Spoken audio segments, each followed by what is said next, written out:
Bagi yang sering mencari ayam, pasti tahu, ayam jantan yang dipelihara lebih dari 5 tahun tidak boleh dimakan. Karena ayam tersebut telah memakan terlalu banyak serangga beracun. Racunnya meresap ke dalam daging. Anehnya, ayahku setiap hari sengaja membeli serangga beracun dari luar untuk memberi makan ayam. Dan ayam jantan di rumahku tidak pernah berkokok.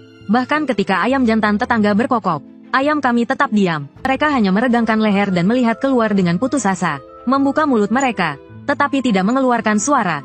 Padahal, kami memelihara banyak ayam di halaman. Ayahku tidak pernah memasaknya untukku, malah sering memotong rambut dan kukuku untuk diberikan kepada ayam. Sejak kecil, aku tidak pernah potong rambut di luar. Ayahku selalu memotong rambutku sendiri, dan setiap kali, dia membungkus rambutku dengan kertas, lalu menandainya dengan tinta cinnabar. Ayahku juga tidak pernah membiarkanku memotong kukuku sembarangan. Potongan kukuku harus diberikan kepadanya. Jika ada yang hilang, dia akan mencarinya setengah mati. Dan setiap kali ayahku memotong rambutku, harus dilakukan pada tanggal 15 bulan lunar. Suatu hari aku tidak tahan dan bertanya kepadanya, mengapa dia memberi makan ayam dengan rambutku? Dia menjawab dengan tenang, kamu sio ayam, dengan menambahkan rambutmu, ayam akan tumbuh lebih cepat. Namun, aku selalu merasa ada sesuatu yang lebih dari itu. Aku pernah diam-diam mengamatinya 2 kali, dan baru tahu, bahwa setiap kali setelah memberi makan ayam dengan rambutku, ayahku akan menangkap ayam jantan dan melemparkannya ke kolam di halaman belakang. Lihat itu, aku terkejut, dan segera berlari kembali ke rumah. Biasanya, ayahku tidak pernah membiarkanku mendekati kolam itu, atau minum air dari kolam. Ternyata dia sering melempar ayam hidup ke dalamnya. Selain itu, ayam-ayam di rumahku sangat agresif. Biasanya sulit ditangkap, tetapi begitu sampai di tepi kolam, mereka diam saja, seolah pasrah pada nasib. Setelah ayahku melempar ayam ke dalam kolam, dia akan menjaganya di tepi kolam, terus menatap air, terkadang bahkan berdiri selama beberapa jam. Seingatku, ayahku terus-menerus memelihara ayam dan mengawasi kolam. 2 hal ini, dilakukannya selama lebih dari 10 tahun. Sampai aku berusia 15 tahun. Frekuensi ayahku melempar ayam ke kolam semakin meningkat. Dia juga tidak lagi membeli ayam untuk dipelihara. Dia juga terlihat lebih bersemangat. Tetapi suatu hari, sepulang sekolah, aku melihat ayahku dengan wajah muram, mondar-mandir di dalam rumah seperti orang gila. Dia bahkan tidak menyadari aku sudah masuk. Sampai aku memanggilnya, barulah dia menoleh dengan mata merah. Dan matanya penuh dengan air mata. Ayah, ada apa? Aku hendak memegang tangan ayahku, tetapi dia malah mencengkeram pergelangan tanganku, membelakangiku. Detik berikutnya, aku merasa jariku sakit. Aku berusaha keras menarik tanganku, tapi ayahku mencengkeramnya erat. Saat aku berhasil menariknya, aku melihat darah mengalir dari jariku. Aku tercengang melihatnya, lalu ayahku berkata dengan serius, cepat kemasi barang-barangmu dan kembali ke sekolah. Jangan kembali ke sekolah. Carilah penginapan, di mana saja, jangan beritahu siapapun di mana kau tinggal. Sebelum pergi ke penginapan, mandilah dulu, bakar semua pakaianmu, buang saja, belilah baju baru dari ujung kepala sampai ujung kaki, ganti setelah mandi. Sebelum mengganti baju baru, masukkan bungkusan kain ini ke dalam saku bajumu. Aku tidak tahu apa isi bungkusan kain itu, baunya seperti kapur barus, tapi kalau dicium lebih teliti, baunya agak berbeda. Begitu aku menerima bungkusan itu, ayahku mengosongkan isi tasku, sambil memasukkan barang-barang ke dalam tasku. Dia berkata, setelah kau berada di penginapan, jangan buka jendela atau pintu. Tunggu aku mencarimu. Jika aku datang jam 9 pagi, ikutlah denganku. Jika kau mendengar suaraku di tengah malam, jangan buka pintu. Tunggu sampai siang hari, lalu pergilah. Temui pamanmu. Setelah bertemu dengannya, dia akan mengatur masa depanmu. Dalam perjalanan ke rumah pamanmu, jangan takut apapun yang kau temui. Jika seseorang mencoba menangkapmu, siapapun dia, tusuk dia dengan pisau yang kuberikan. Tusuk dan lari. Ingat, jangan lari ke tempat yang teduh. Jika seseorang berdiri di tempat teduh dan berbicara kepadamu, abaikan saja. Jika kau melihat orang seperti itu, hindari saja. Aku benar-benar bingung saat itu. Ayah, apa maksudmu? Aku tidak mengerti. Dan apa maksudmu menemuiku tengah malam? Ayahku menahan air matanya, mengusap kepalaku, dan mendorongku keluar tanpa berkata apa-apa lagi. Ingat kata-kataku, pergi cepat, temui pamanmu, dia akan menjelaskan semuanya kepadamu. Turuti kata-kataku. Setelah ayahku mendorongku keluar, dia mengunci pintu. Dia tidak mau membukakan pintu untukku. Aku tidak punya pilihan selain melakukan apa yang ayahku katakan. Aku pergi ke kota malam itu juga. Aku menemukan penginapan dekat stasiun dan menginap di sana. Aku berkeliling di jalan utama kota beberapa kali. Tapi selain toko pakaian duka, tidak ada toko pakaian lain. Sepanjang jalan, aku semakin gelisah. Aku selalu merasa ada sesuatu yang tak kupahami. Mendekat tanpa suara, aku tinggal di penginapan semalaman suntuk. Dan sampai siang hari berikutnya, ayahku tak kunjung datang. Ayahku tidak datang, jadi aku harus pergi mencari pamanku seperti yang diperintahkannya. Aku bahkan sudah membeli tiket kereta. Tetapi di stasiun, aku dihentikan oleh petugas keamanan. Petugas keamanan mengambil dari tasku pisau yang diberikan ayah untuk perlindungan diri. Dia bilang akan menyitanya. Aku langsung panik. Ayahku hanya memberiku beberapa pesan. Aku tidak membeli baju, dan jika pisau ini diambil, bagaimana aku bisa pergi keluar kota? Aku mencoba merebut pisau itu kembali, tetapi malah dibawa ke kantor keamanan stasiun. Petugas keamanan awalnya ingin memanggil polisi, tetapi kepala stasiun mencegahnya. Untuk anak kecil, tidak perlu lapor polisi, katanya. Cukup diberi pelajaran, lalu sekolah atau orang tuanya yang menjemput. Menjelang malam, seorang petugas keamanan masuk dan memanggilku. Nak, keluarlah, ayahmu datang menjemput. Aku langsung bingung, bagaimana ayahku tahu aku ditangkap? Aku memperhatikan orang itu dari atas sampai bawah, dan tahu dia bukan ayahku. Ayahku tidak pernah memakai sepatu sawah. Orang itu tidak hanya memakai sepatu sawah, tetapi tangannya juga tampak pucat seperti terendam air. Mengerikan. Saat aku keluar ruangan, orang itu menoleh dan menatap wajahku. Lipo, aku akan membawamu pergi. Aku langsung merinding dan mundur ketakutan. Orang tua dulu bilang, saat menjemput seseorang, tidak ada yang bilang, membawamu pergi. Hanya orang mati yang mengatakan itu. Dia bukan ayahku. Aku tidak mau ikut. Petugas keamanan yang bertugas mencatat juga terkejut. Dia memeriksa buku keluarga dan KTP beberapa kali. Kalau dia bukan ayahmu, lalu siapa? Cepat ikut dia. Saat aku mundur, aku baru menyadari orang itu berdiri tepat di tempat yang gelap. Ayahku pernah bilang, siapapun yang berdiri di tempat gelap dan memanggilku, jangan dihampiri. Ketakutan. Aku segera mengikuti kepala keamanan ke kantornya. Dia duduk di hadapanku. Kenapa kamu tidak ikut dengan orang itu? Bukankah itu ayahmu? Bukan. Aku tidak tahu bagaimana menjelaskannya kepadanya. Namun, dia cukup ramah. Dia duduk di hadapanku dan menasihatiku cukup lama. Kepala keamanan mendengarkan ceritaku sambil tersenyum. Akhirnya dia berkata pelan, ayahmu menyuruhmu ganti baju, untuk menutupi aroma tubuhmu. Dia takut seseorang akan menemukanmu dengan mengikuti aromamu. Kepala keamanan berbisik, coba pikirkan baik-baik, satpam yang membawamu kembali, apakah ada yang aneh darinya? Sekarang setelah kupikirkan, saat satpam itu membawaku ke kantor keamanan, dia selalu berjalan di bayangan dekat dinding.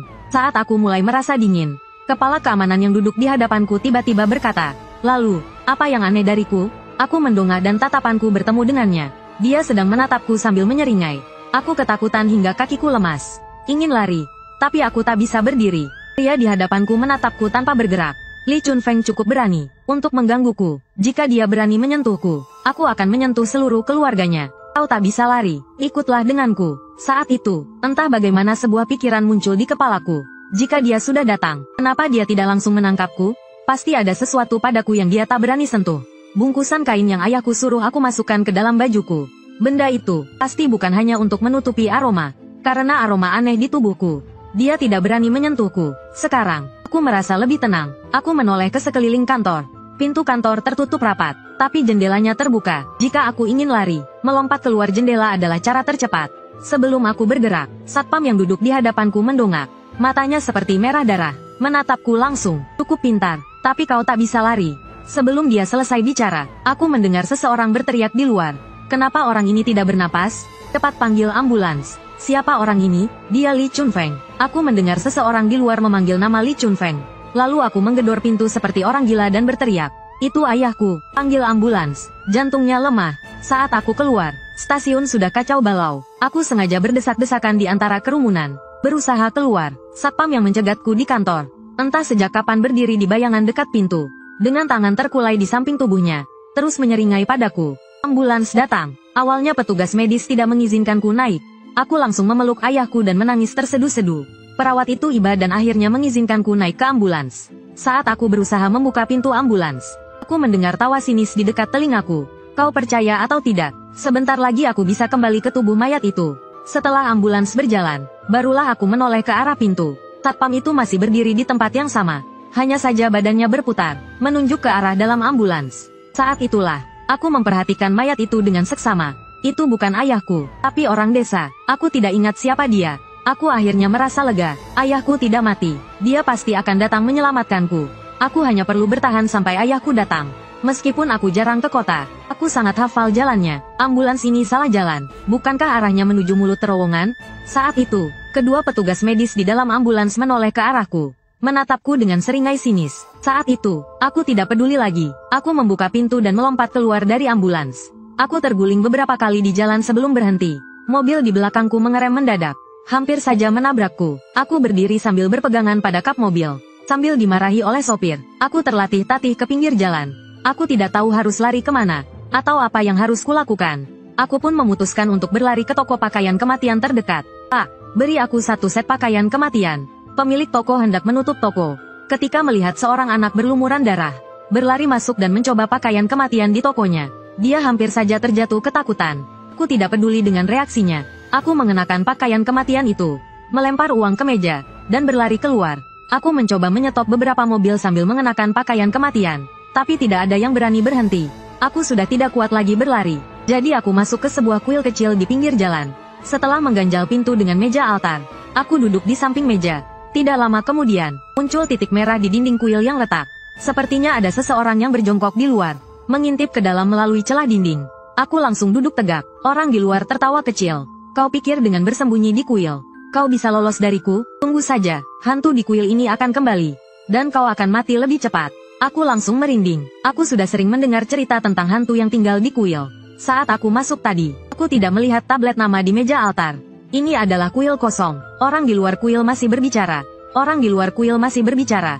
Sebentar lagi, angin akan bertiup. Kau akan tahu, angin dari langit bertiup sepoi-sepoi. Angin hantu berhembus seketika. Rasakan baik-baik, apakah ada sesuatu yang meniup angin di dekatmu? Saat itulah aku menyadari, rambutku terangkat sedikit demi sedikit. Tapi tiba-tiba sebuah pikiran terlintas di benakku. Tidak benar, dia sudah memojokkanku di kuil ini. Mengapa dia masih tidak berani masuk? Dia takut dengan bungkusan yang kubawa. Aroma bungkusan itu pasti memiliki batas waktu. Aku mengeluarkan bungkusan kain putih itu. Kau takut dengan ini, kan? Aku akan memakannya sekarang. Lihat saja bagaimana kau akan menangkapku. Setelah aku memakan isi bungkusan itu dengan sembarangan, aku melempar bungkusan itu dan berteriak ke arah dinding. Beraninya kau masuk dan menangkapku. Orang di luar tertegun beberapa detik, lalu tertawa terbahak-bahak. Nah, kau benar-benar berani. Berani memakan apa saja. Li Chunfeng telah menangkap hantu seumur hidupnya, dan putranya sendiri menjadi hantu. Aku benar-benar ingin melihat, apakah dia akan membunuhmu. Aku tidak mengerti apa yang dia maksud. Tapi aku mengerti satu hal. Ayahku sudah mati. Aku hampir pingsan. Tapi dia terus tertawa. Nah, jika kau masih hidup, kembalilah padaku. Dalam hidup ini, entah kami yang akan membunuh seluruh keluargamu, atau kau yang akan membunuh kami. Aku belum mengerti apa yang terjadi. Tapi aku merasa perutku seperti terbakar api. Sakit yang luar biasa. Pandanganku menjadi gelap dan aku pingsan di kuil tanah. Ketika aku bangun, hal pertama yang kulihat adalah seorang pria parubaya duduk bersila. Detik berikutnya, aku mendengarnya berkata, aku sedang memikirkan bagaimana cara menanganimu. Pria itu menatapku dengan tajam dan berkata, namamu Li Po, kau putra Li Chunfeng. Namaku Kumo, ku kakak seperguruan Li Chunfeng. Orang yang ayahmu suruh kau temui adalah aku. Reaksi pertamaku bukanlah memanggilnya, melainkan mundur beberapa langkah secara diam-diam. Kedatangan orang ini terlalu tepat. Kumo sepertinya tidak memperhatikan reaksiku, dan berkata pada dirinya sendiri, aku sedang berpikir, haruskah aku membunuhmu? Tubuh dan takdirmu pada dasarnya sudah mewakili angka yin tertinggi. Sekarang kau telah memakan saripati Raja Hantu. Sama saja dengan menyerahkan nyawamu ke alam baka. Kau hidup sebagai hantu. Aku harus membunuhmu. Kedatangan Kumo terlalu mencurigakan. Kemunculannya lebih tiba-tiba daripada orang yang mengejarku kemarin. Setidaknya, ayahku tidak pernah bilang, pamanku akan datang menemuiku. Saat itu, Kumo menatapku. Ikut aku. Kalau tidak, kuambil nyawamu sekarang juga. Setelah mengatakan itu, Kumo berjalan keluar dari kuil tanah tanpa menoleh ke belakang. Aku sedikit ragu, lalu mengikuti Kumo menuju terowongan. Kumo terus berjalan masuk ke dalam terowongan. Sebelum berbicara lagi, berani kau masuk ke terowongan ini? Tanya Kumo sambil berjalan. Terowongan ini sebenarnya adalah perbatasan antara dunia manusia dan dunia lain.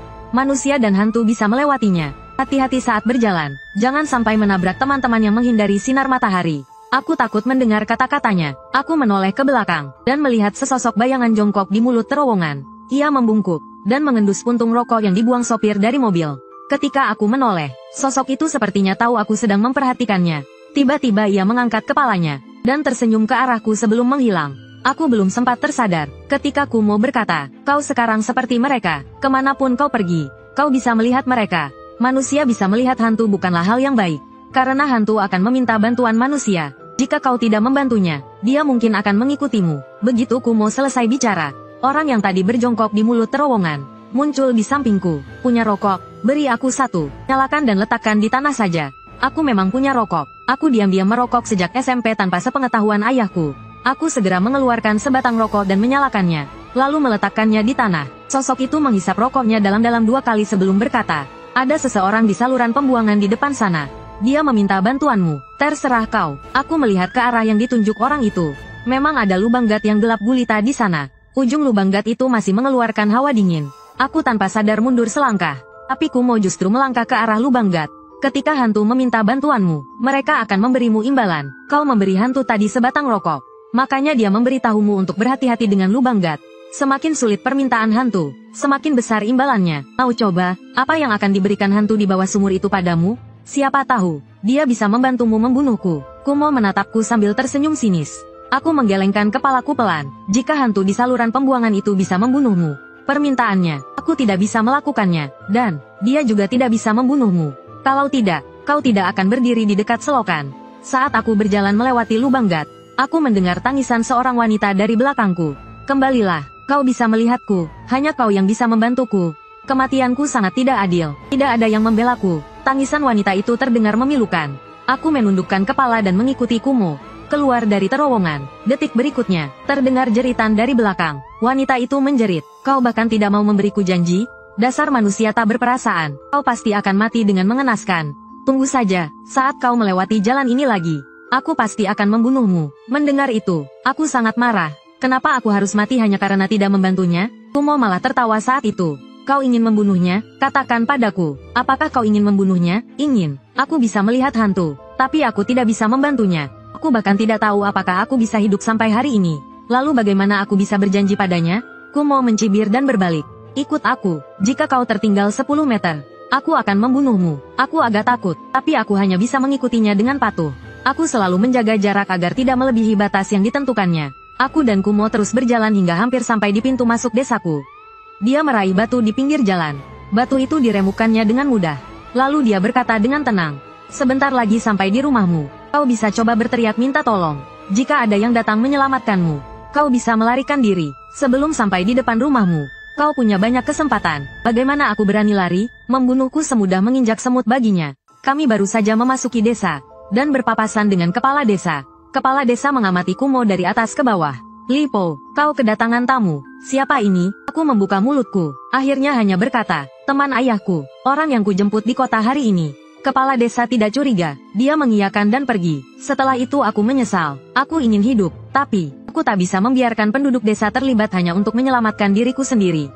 Jika aku benar-benar berteriak minta tolong, meskipun hubungan mereka dengan keluargaku tidak baik, mereka tak akan membiarkanku ditangkap. Tapi, siapa di desa ini yang bisa menahan satu pukulan Kumo? Kumo menyeretku ke depan pintu rumahku, dan hanya menepuk pintu rumahku dengan pelan. Aku mendengar suara, baut pintu patah dari balik pintu. Lalu pintu besi itu perlahan terbuka. Saat aku melihat rumahku lagi, aku hampir menangis. Dulu, setiap kali pintu berbunyi, ayahku akan keluar menyambutku. Kumo berkata dengan tenang, pergilah temui ayahmu. Aku tak peduli lagi pada Kumo, dan langsung berlari masuk ke rumah. Aku berlari mengelilingi rumah, lalu berlari ke kolam di belakang rumah. Kolam itu sekarang sudah kosong, hanya tersisa lubang besar yang mengeluarkan udara dingin. Aku meluncur menuruni tepi lubang, dan melihat pintu besi besar yang menempel di dinding batu. Di balik pintu itu hanya ada gua batu seluas sekitar 10 meter persegi.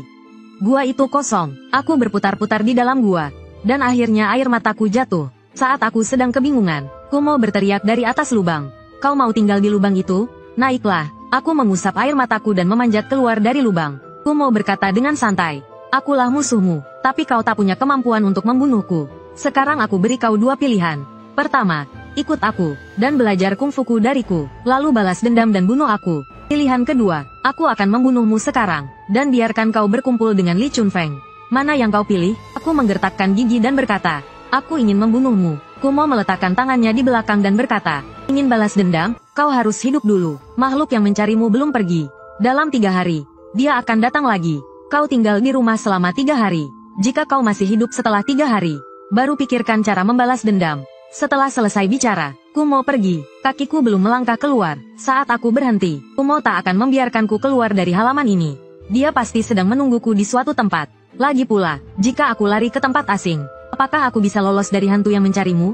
Satu-satunya yang bisa kulakukan adalah mencari informasi di internet. Saat aku baru saja menyalakan komputer ayahku, aku melihat sebuah dokumen di desktop bertuliskan untuk Poer.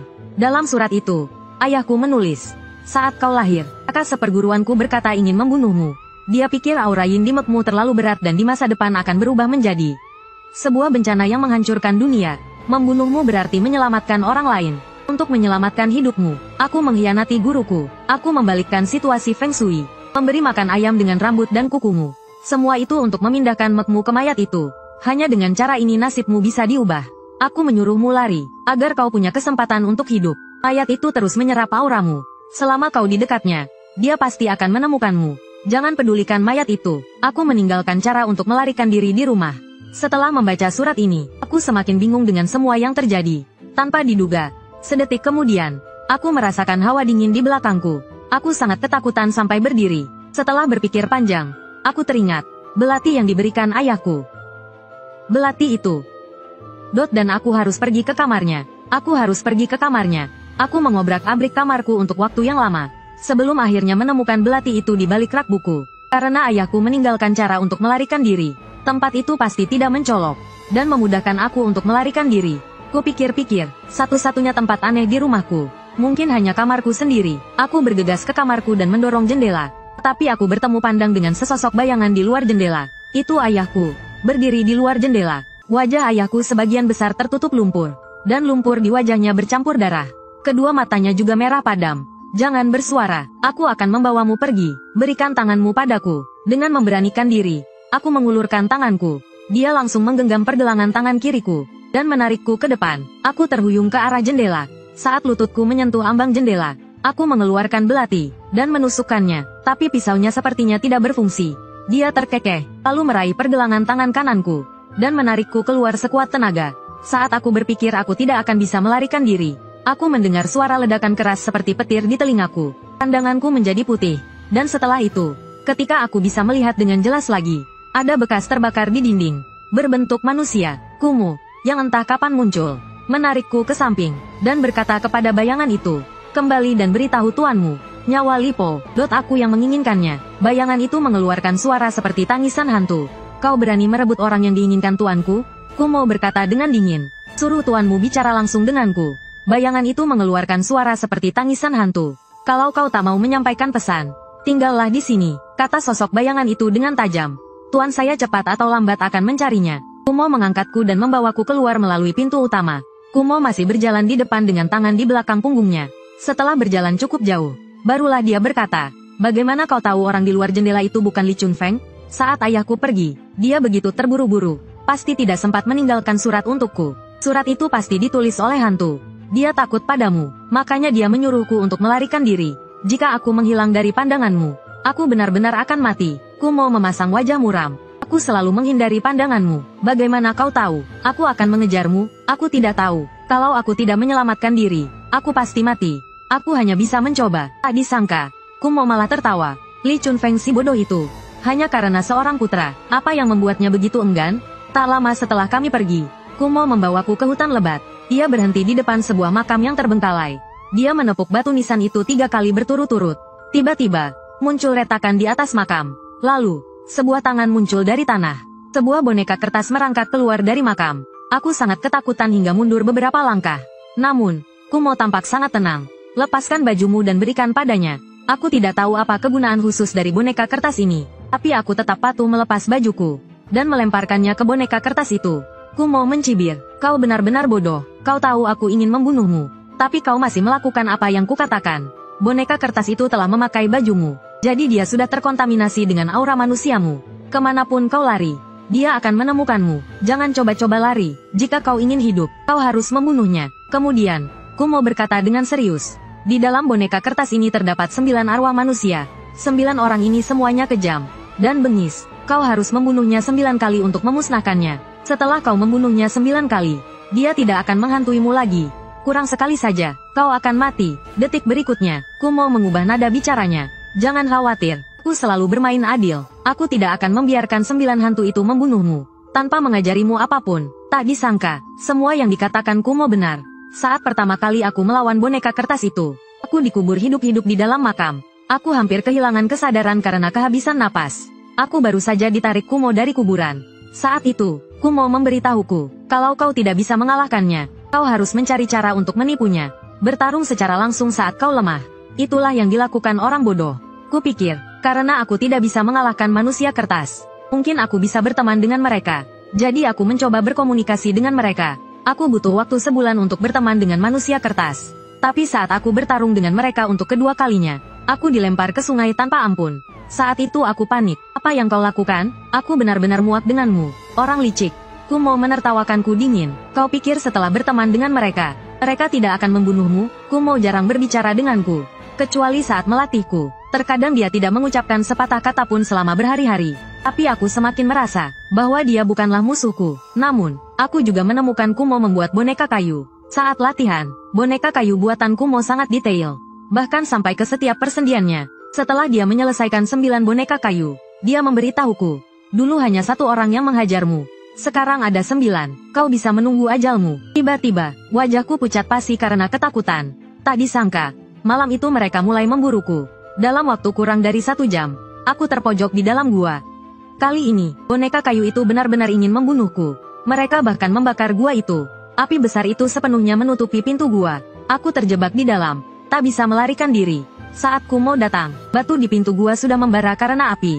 Saat Kumo memerintahkan boneka kayu untuk menyiram api, batu yang terbakar meledak karena air dingin. Paak, Kumo langsung masuk ke dalam gua sebelum asap hilang.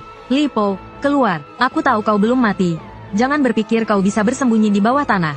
Lalu aku tidak bisa menemukanmu. Aku berkata di belakangnya, apa gunanya permainan ini? Membunuh selalu menjadi permainan yang paling menarik. Jika kau ingin hidup, bunuh kami. Kalau tidak, aku yang akan membunuhmu. Setelah mengatakan itu, Kumo melangkah keluar dari gua. Setelah hari itu, Kumo dan yang lainnya sepertinya benar-benar ingin membunuhku. Serangan mereka semakin brutal. Beberapa kali mereka hampir merenggut nyawaku. Hingga suatu hari, manusia kertas itu bergegas masuk ke rumah. Kami akan pergi bersama tuanku. Tuanku bilang, jika dia tidak kembali dalam 3 bulan, kau boleh turun gunung sendiri. Kukira ini tipuan mereka lagi. Aku tak menghiraukannya, tapi setelah aku tinggal sendiri di gunung untuk beberapa waktu, aku mulai mengkhawatirkan Kumo, seperti aku mengkhawatirkan ayahku dulu. Namun, 2 bulan kemudian, Kumo kembali, dan dia terluka parah. Saat aku menyambut Kumo, dia malah yang bicara duluan. Aku terluka parah, sebaiknya kau bunuh aku sebelum lukaku sembuh. Kalau tidak, kau tak akan punya kesempatan. Tapi Kumo bahkan tidak memberiku kesempatan untuk bicara, dan kembali ke kamarnya. Kumo tidak mengizinkanku masuk, jadi aku meletakkan obat dan makanan di depan pintunya. Setiap hari seperti itu, sampai setengah bulan kemudian, Kumo akhirnya keluar dari kamarnya, dan turun gunung sendirian. Saat dia kembali, dia membawa sebotol arak. Dia memanggilku, dan menuangkan segelas arak untukku. Minumlah. Setelah minum arak ini, hubungan kita berakhir. Aku berpikir lama dan tak tahu bagaimana harus memanggilnya. Akhirnya aku hanya berkata, apakah kau pamanku? Kumo tersenyum. Sebenarnya, kau tak perlu memikirkan hal-hal ini. Sekarang, aku tak punya apa-apa lagi untuk diajarkan padamu. Aku juga harus mengurus urusanku sendiri. Jika kau ingin membunuhku, hari ini adalah kesempatan terakhir. Aku memegang gelas arak. Kemana ayahku pergi, kau harus mencarinya sendiri. Bisakah kau bertemu dengannya? Tergantung takdir dan kemampuanmu sendiri. Kumo menuangkan arak untuk dirinya sendiri. Dulu, aku membuatmu melempar koin untuk menentukan hidup dan mati. 5 tahun kemudian, aku membuatmu memilih lagi. Kali ini aku memintamu memilih untuk membantu manusia atau membantu hantu. Aku mengerutkan kening, dan hendak bertanya apa maksudnya. Kumo kembali berkata, murid dari perguruanku, memiliki 2 jalan yang bisa dipilih. 1 membantu manusia membasmi hantu. 1 lagi membantu hantu membunuh manusia. Tergantung pilihanmu. Aku mencoba bertanya, kau pilih yang mana? Kumo tertawa, membantu manusia, atau membantu hantu. Tergantung suasana hatiku. Lagi pula ini bisnis. Uang siapapun sama saja. Kumo mengubah topik pembicaraan. Tapi, kau harus memilih. Kau telah memakan saripati Raja Iblis tahun itu. Sama saja kau mendorong dirimu sendiri ke alam baka. Jadi, kau harus memilih untuk dekat dengan manusia, atau dekat dengan hantu. Kau harus memilih jalan yang akan kau tempuh nanti. Aku tersenyum dan mengambil koin besar dari saku. Kujentikkan koin itu ke udara dengan jariku. Anggap saja ini memenuhi keinginanmu dulu. Sampai koin itu jatuh di meja. Kami berdua menatap koin besar di meja. Sisi belakang koin menghadap ke atas. Lubang koin tampak bercahaya kemerahan seperti darah. Kumo tak bisa menahan napas. Koin yang kau lempar tidak hanya menunjuk ke jalur yin, tapi juga bercahaya darah. Ini jalan yang paling tidak diinginkan ayahmu. Ulangi saja, takdir sudah ditentukan. Untuk apa dipaksakan? Aku sudah bilang saat menjentikkan koin. Semua tergantung takdir. Kumo menghela nafas dan berdiri. Ikut aku, kita akan memberi hormat pada leluhur. Masuk, dan juga keluar. Kumo membawaku ke sebuah gua dengan meja altar. Dengan hormat, dia memberi Hei Bai Wuchang di meja altar 3 batang dupa. Leluhur yang agung, Kumo, murid generasi ke-6 dari aliran pintu peti mati Yi. membawa murid generasi ke-7. Lipo, untuk masuk. Semoga leluhur melindungi kami. Kumo mengambil sebuah kotak dari bawah meja altar, dan mengeluarkan 2 rantai seukuran ibu jari. Ini adalah rantai pemburu jiwa. Meskipun tidak sebaik artefak leluhur, tetap dihormati di dunia persilatan. Simpan baik-baik. Aku terdiam beberapa saat sebelum berkata, leluhur memiliki kekuatan yang luar biasa. Dengan banyak bawahan, prajurit hantu, mengapa tidak mencari jiwa sendiri? Aku juga tidak tahu. Lagi pula, tidak ada dari kita yang pernah bertemu leluhur. Kumo melanjutkan sebelum aku sempat bicara. Sebentar lagi, aku akan pergi. Duduklah di depan patung leluhur selama 3 hari. Aku pergi dulu. Jaga dirimu baik-baik. Barang-barang di lantai adalah kenang-kenangan untukmu. Ketika aku menoleh, ada kartu bank dan liontin berbentuk tutup peti mati di lantai. Liontin yang selalu dijaga ayahku berbentuk peti mati tanpa tutup. Sedangkan yang ditinggalkan Kumo adalah tutup peti mati. Jika digabungkan, keduanya akan menjadi peti mati utuh. Kumo melangkah keluar gua sebelum aku sempat membuktikan dugaanku. Kumo tidak menunggu saya untuk memverifikasi tebakan saya, dan melangkah keluar dari gua. Kau harus cepat dewasa, hantu yang ingin membunuhmu dulu tidak akan memberimu banyak waktu. Paling cepat, Xiao Tian berkata. 5 tahun lagi aku akan mencarimu. Xiao Tian berkata, hati-hati. Xiao Tian berkata, aku membungkuk dalam-dalam ke arah punggung Kumo. Xiao Tian berkata, guru. Xiao Tian berkata, semoga perjalananmu lancar. Xiao Tian berkata, setelah guru pergi. Xiao Tian berkata, aku duduk di depan patung leluhur selama 3 hari. Xiao Tian berkata, tetapi aku tidak menerima warisan apapun. Xiao Tian berkata, aku bahkan tidak merasakan keberadaan leluhur. Namun, beberapa hari kemudian, pada tanggal 15 kalender lunar, aku melihat sesosok orang di dekat pintu masuk gua. Xiao Tian berkata, orang itu mengenakan pakaian petugas zaman dulu, menyeret rantai. Xiao Tian berkata, dan berjalan perlahan ke arahku. Xiao Tian berkata, siapa yang memanggil dewa?